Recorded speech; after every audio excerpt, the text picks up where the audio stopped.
जय श्री राम मित्रों। जय श्री राम, जय श्री राम, जय श्री राम।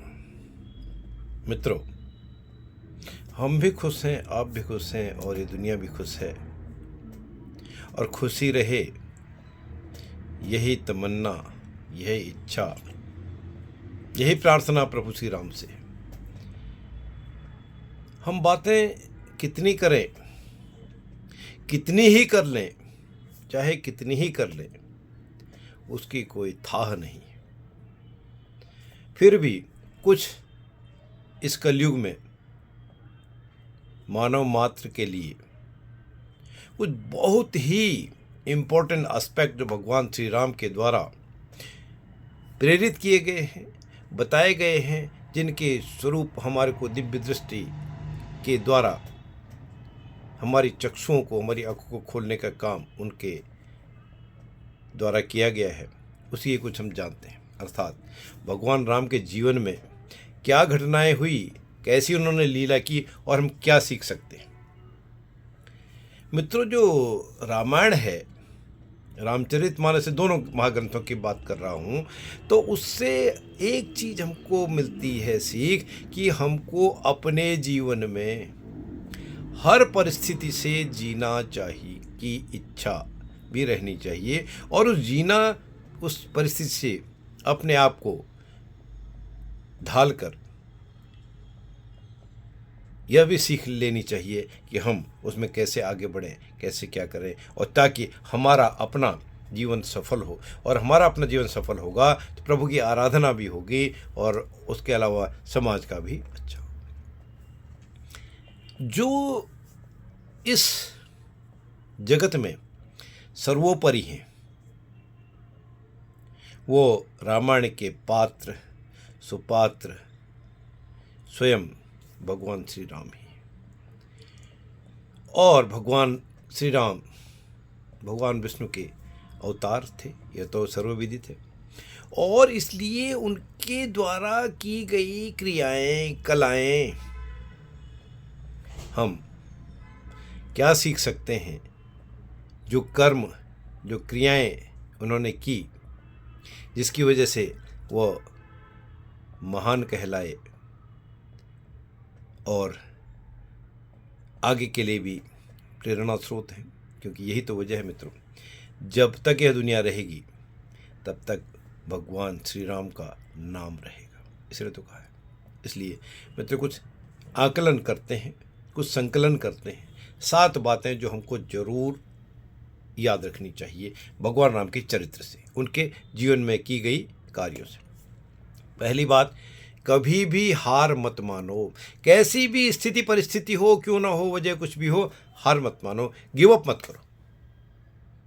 मित्रों, तो हम जानते हैं जो रामायण की कथा है, रामायण के जो उद्धरण हैं, माता सीता को रावण ने बंदी बना लिया और माँ की तलाश में, खोज में भगवान राम को वन वन भटकना पड़ा। बहुत जगह उनको समय लगा, बहुत सी समस्याएं भी आई, बहुत से व्यवधान भी आए, लेकिन उनकी शक्ति, उनका प्रेम, उनका समर्पण कहीं डिगा नहीं, उनके चरित्र में यह कहीं उद्धृत नहीं हुआ, उनके चेहरे पर तनिक भी सिकन नहीं आई। तब हम इससे क्या सीखते हैं मित्रों?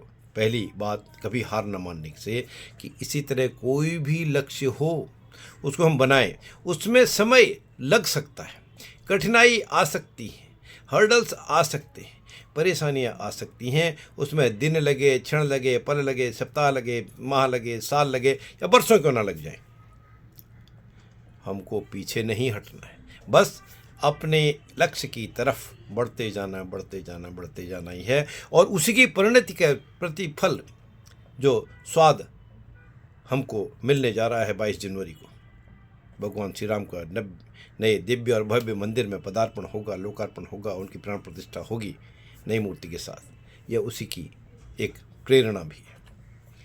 और दूसरी बात कि अहंकार कभी नहीं करना, ईगो को त्यागो, विनय सर्वोत्तम नीति।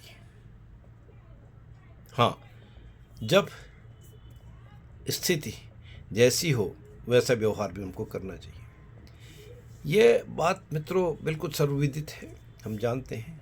भगवान तो थे, फिर भी भगवान श्री राम बहुत अच्छे धनुर्धारी भी थे। उनको अस्त्र शस्त्रों का पूरा ज्ञान था, शास्त्रों का पूरा ज्ञान था, उनमें सारी शक्तियाँ समाहित थी। लेकिन उनके कार्यों में, उनके मार्ग में, उनके मस्तिष्क में, दिल में अहंकार नाम की कोई भी वो चीज़ नहीं थी। और उनकी विनयता, विनम्रता, सहृदयता अद्वितीय थी। सीख मिलती है मित्रों कि उन्होंने, भगवान राम ने जैसे जीवन में अहंकार को कभी जगह नहीं दी और केवल विनय के मार्ग पर ही, सुमार्ग पर ही चलते रहे। तो हम मानव मात्र भी उसको अपनाने में परहेज क्यों करें? कुछ तो हम अपना ईगो को दूर रखें। तीसरी बात मित्रों, हर स्थिति में शांत रहो। Patience is the biggest medicine.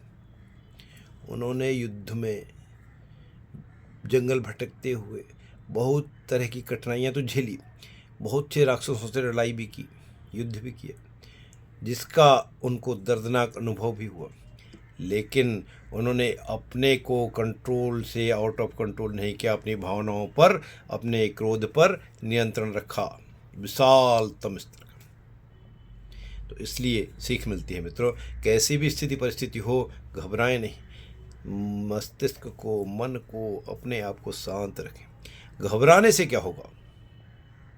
हम और उद्वेलित हो जाएंगे, हमारा रक्तचाप बढ़ जाएगा। इसलिए शांत रखने की कोशिश करें और धीरे धीरे समस्या का समाधान निकल ही जाएगा। चौथी बात मित्रों, अपने से बड़ों का सदा और सदा आदर करें, उनके आदेशों का पालन करें। अपने माता पिता के फैसलों पर कभी भी भगवान ने कोई भी सवाल नहीं उठाया, चाहे उनको उसका परिणाम कैसा भी मिलने वाला था।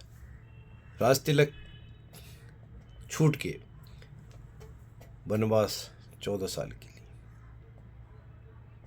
फिर वो अपने पिता के एक बार कह देने मात्र से, उनके मन को जानने मान से वह जंगल जाने को तैयार हो गए, राक्षसों से लड़ने को तैयार हो गए और सौतेली माँ कैकेयी के इच्छा पर निर्वासन के रूप में 14 साल के वनवास के लिए भी चले गए। इसलिए वो एक आदर्श बालक का स्वरूप उन्होंने, आदर्श बालक का अवतार उन्होंने दिखाया। तो मित्रों, इससे सीख मिलती है कि हो सकता है हमारे आपके माता पिता कभी आपको उनकी कोई बातें, कोई कार्य, कोई आदेश, कोई संदेश अच्छा ना लगता, लेकिन आप उनसे सम्मान जरूर करें, क्योंकि ये बात सही है, कोई भी माता पिता आपका अपना माता पिता के अलावा भी आपका बुरा नहीं चाहता। इसलिए उनका सदा सम्मान ही करना चाहिए। प्रिजुडिस ना रहे, पूर्वाग्रह को त्यागें। पूर्वाग्रह से कोई समाधान नहीं होता है। पांचवी बात, क्योंकि जब रावण अपने बड़े भाई के पास विभीषण जी गए और उन्होंने समझाया और रावण ने अपने छोटे भाई विभीषण को भगा दिया, फिर वह भगवान राम की शरण में चले गए विभीषण। तो भगवान चाहते तो उनको एक शत्रु का भाई होने के नाते, राक्षस होने के नाते उसके साथ व्यवहार दूसरे तरह का कर सकते थे, लेकिन उन्होंने किसी भी पूर्वाग्रह को अपने दिल में नहीं रखा। जबकि उनके बारे में उनकी सेना के लोग बहुत अच्छी बात नहीं जानते थे, नहीं मानते थे कि विभीषण को भगवान ने अपना लिया, बल्कि उन्होंने क्या किया, विभीषण का ज्ञान और विशेषज्ञता का उन्होंने आदर किया और उसी की वजह से भगवान को दूरदर्शिता भी प्राप्त हुई। जब विभीषण ने बताया कि रावण की नाभि में अमृत है, जब तक इसका अमृत नाभि से नहीं सूखेगा तब तक इसका इस लोक से देहावसान नहीं होगा, ये भगवान को विभीषण ने बताया। इसलिए मित्रों, अगर हम किसी के बारे में प्रेजुडिस हो जाएं, पूर्वाग्रह रख लें कि ये नहीं ऐसा ही है, या हम यही करेंगे, या वो यही करेगा, उससे यही एक्सपेक्टेड है, नेगेटिव चीज़ें रखें, पूर्वाग्रह मतलब नेगेटिव चीज़ें हम रखें। हाँ, भरोसा रखना अच्छा है, लेकिन पूर्वाग्रह अच्छा नहीं है। तो उसके बदले हम उसकी सामान्य से कमतर विशेषताओं को भी, अच्छेपन को भी देखें, ताकि हम जब भी स्थिति होगी, जब भी ऐसा मौका होगा, उसकी वास्तविकता से हमको उसको फ़ायदा ही होगा, रास्ता ही मिलेगा। छठी बात मित्रों, दोस्तों का महत्व, इम्पोर्टेंस ऑफ फ्रेंडशिप या फ्रेंड्स। लक्ष्मण और हनुमान भगवान के लिए सगे भाई से भी बढ़कर थे, क्योंकि वे राम भक्त भी थे, और दोनों ही लक्ष्मण जी और हनुमान जी भगवान राम के सबसे निकटतम मित्र और दोस्त भी थे, जिसको उन्होंने कई बार समझाया, कई बार उसको साबित किया। एक भाई के रूप में उन्होंने अपने भाई भरत को राज्य का भार और परिवार की जिम्मेदारी भी दे दी। कैसी दोस्ती थी। इसलिए मित्रों, जब भी आपकी पीठ थपथपाई जाए, आपकी कहीं पर बढ़ाई की जाए, चाहे आप किसी पर हो, वह क्षण, वह पल आपके लिए, आपके जीवन के लिए, आपके परिवार के लिए सबसे अधिक खुशी का होता है, क्योंकि उससे आपकी दोस्ती का पता चलता है। और भगवान राम के जीवन से एक सीख मिलती है कि सबके साथ समानता का व्यवहार करें, चाहे वो बड़ा हो, छोटा हो, गरीब हो या धनी हो या निर्धन, सबके लिए बराबर। मित्रों, ये भी बात प्रूफ होती है कि जब माता सबरी ने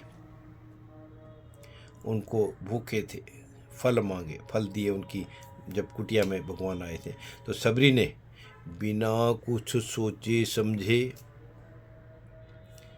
मुंह से टेस्ट करके खा के बेर उनको दिए। कोई खट्टा था, कड़वा था तो वो नहीं दिया। भगवान राम ने उनको भी अपने लिए, बजाय उसको माता सबरी के दिए गए बेरों को चाहते तो छोड़ दे सकते थे, और उनको अपने लिए गुणकारी अच्छा समझकर उनको अपनाया, उनको भक्षण किया, उनको खाया, और वो माता के प्रति बहुत ही दयालु और विनम्रता से पेश है। उनका यह गुण बहुत ही याद रखने लायक है। इसलिए सीख मिलती मित्रों हमको कि हमको हमेशा सबके साथ समानता का, इक्विलेंस का व्यवहार करना चाहिए, और ये व्यवहार हमारे को हमारे कार्यों में, कलापों में, हमारे व्यवहार में दिखना भी चाहिए, चाहे उसकी हैसियत कुछ भी हो, उसकी उम्र कुछ भी हो, उसकी जाति कुछ भी हो, उसका वर्ण कुछ भी हो, उसका संप्रदाय कुछ भी हो, भेदभाव नहीं। और हमें जानवरों के साथ भी एकरूपता, समरूपता का व्यवहार करना चाहिए, क्योंकि मित्रों, सच्चा इंसान वही है जो जानता है हर कोई समान व्यवहार का हकदार है, चाहे वो पशु पक्षी ही क्यों ना हो। तो मित्रों, अब इसके बाद थोड़ी सी बातें, इन सात जो बातें, इनको अगर हम एक और रूप में ले लें, उनकी नीतियाँ, व्यवहारिक नीतियाँ क्या थी, जिसकी वजह से भगवान स्वयं कठिन से कठिन परिस्थितियों में भी सफलता को प्राप्त किया, या वो सफल रहे। सभी से पहली बात, सभी से हंसते मुस्कुराते हुए मिलना। नंबर 2, लोगों के नामों को याद रखना, और यथासंभव जहाँ देश, काल, पात्र या परिस्थिति का ध्यान रखते हुए उनको उनके नाम से संबोधित करना, आदर से संबोधित करना। आपसे बड़ा है तो आप नाम ना लें, आदर से लें। मित्र है, अनुज है, कनिष्ठ है तो नाम से। दूसरों की बातों को बहुत ध्यान से, धीरे से सुनना, और दूसरों को प्रायोरिटी पहले देना। चौथी बात मित्रों, लोगों के साथ, अपने हों पराये हों, दूसरे कोई भी, उनके साथ निष्ठा रखना, निष्ठा भी सच्ची निष्ठा रखना। दूसरों को भी, दूसरे व्यक्तियों को भी, कहीं का भी हो, कोई भी हो, कभी मिले, मित्र हो या शत्रु हो, जैसे भी हो, दिल से, मन से सम्मान जरूर दें।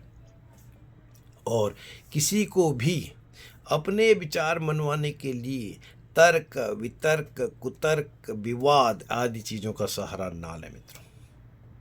और यथासंभव उच्च आदर्शवादी सिद्धांतों का पालन करने से हर कठिन से कठिन समस्या समय का हल होता है। इसलिए कठिनाई आने पर भी अपने आदर्शवादी और उच्च आदर्शों को हम नहीं त्यागना चाहिए।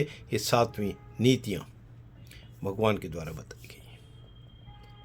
जय श्री राम मित्रों, आज की बात इतनी। अगली कड़ी में फिर हम भगवान राम से कुछ और सीख लेंगे। जय श्री राम, जय जय श्री राम।